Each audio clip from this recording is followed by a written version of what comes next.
গুৰুত্বপূৰ্ণ দিন আজি প্ৰধানমন্ত্ৰী ডাঙৰীয়াৰ মন কী বাত আৰু লগতে তিৰংগা যাত্ৰা গোটেই ৰাজ্যখনতে আজি এই অনুষ্ঠানটো আমাৰ ভাৰতীয় জনতা পাৰ্টীয়ে আজি আপোনালোকে দেখিছে মই ইয়াৰ পৰা আৰম্ভ কৰিছোঁ আমি সকলোৱে ইয়াতে উপস্থিত হৈছোঁ ইয়াত এটা সংকল্প ল'ব কাৰণে এই সংকল্পটো হৈছে যে কিছুদিন আগতে পুলৱামাত যি নাৰকীয় ঘটনা ঘটিলে তাৰ আমি সম্পূৰ্ণভাৱে আমি বিৰোধিতা কৰিছোঁ সন্ত্ৰাসবাদৰ বিৰোধিতা কৰিছোঁ আৰু আপোনালোকে দেখিছে যে পাকিস্তানে এখন ৰাষ্ট্ৰ বনাই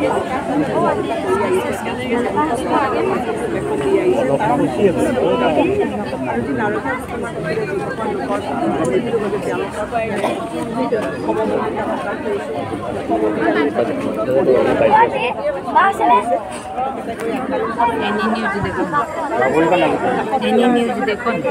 ৰাষ্ট্ৰ আজি এইটোৱে বাৰ্তা পঠিয়াইছে যে আমাৰ ভাৰতবৰ্ষ এক হ'বলৈ তিৰংগা যি যাত্ৰা এই যাত্ৰা একতাৰ যাত্ৰা ঐক্যৰ যাত্ৰা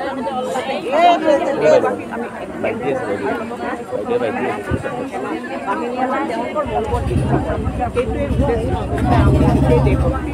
সংগঠন যাত্ৰাৰে আমি এইটোৱে বাৰ্তা দিছোঁ যে